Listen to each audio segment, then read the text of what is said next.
Well, watching all of today's events unfold at Melbourne Park was our tennis correspondent Russell Fuller, who was particularly impressed with Aryna Sabalenka's win.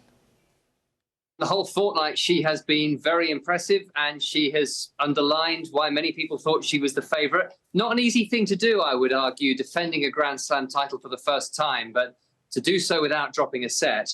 And in this final, she made a fast start. I think probably Jung Xin-wen, having not played any top 50 opponents to get to the final, was a little bit taken aback and took a little bit of time to get used to the pace of Sabalenka's ball.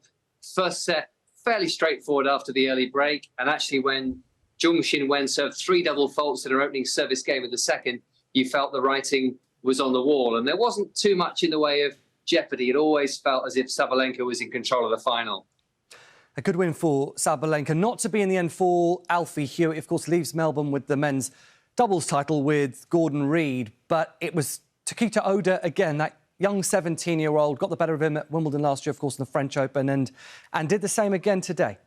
Yes, beat him at the French Open, beat him at Wimbledon after Alfie Hewitt had beaten the only 16-year-old, of course, then at the Australian Open at the start of last year. And he could be a thorn in Alfie Hewitt's side.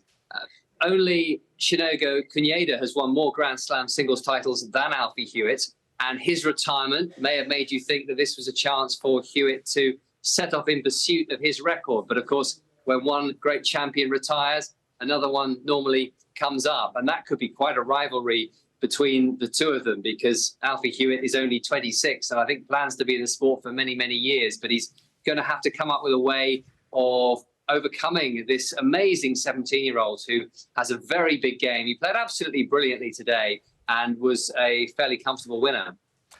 Russell, we spoke earlier in the week on Sportsday about Rohan Bopanna making history, and he now has his hands on his first men's doubles Grand Slam title.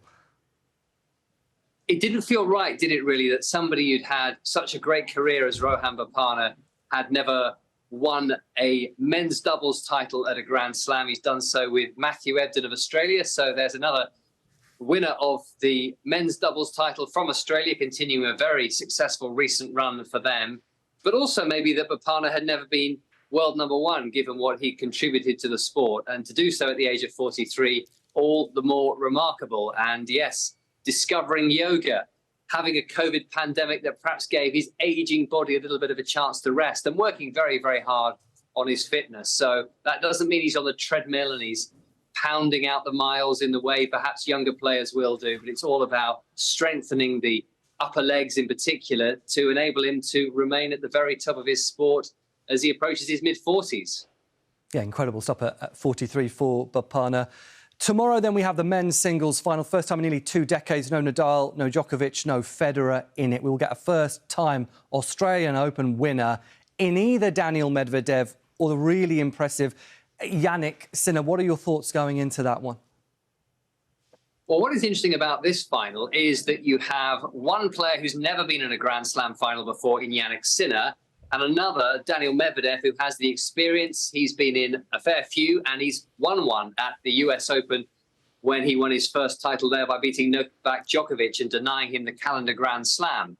But you then look at the number of hours on court that Medvedev has spent, nearly 6 hours longer than Sinner, 3 5-set wins, including 2 wins from 2 sets to love down, the second of which was against Alex Zverev in the semi-final, the first of which finished at 3:40 a.m. on the first Friday of the championships. And also the fact that Sinner has been playing brilliantly, just fueled with the confidence of a strong end to last year, including 2 wins over Novak Djokovic and winning the Davis Cup with Italy. He's just not messed about. He's only dropped 1 set, and he's suddenly become the player everyone expected him to. So I don't think he's going to be overawed by playing in a first Grand Slam final, but it's impossible to say with any certainty. So I think it could be very, very competitive. I'd be edging towards a Jannik Sinner victory.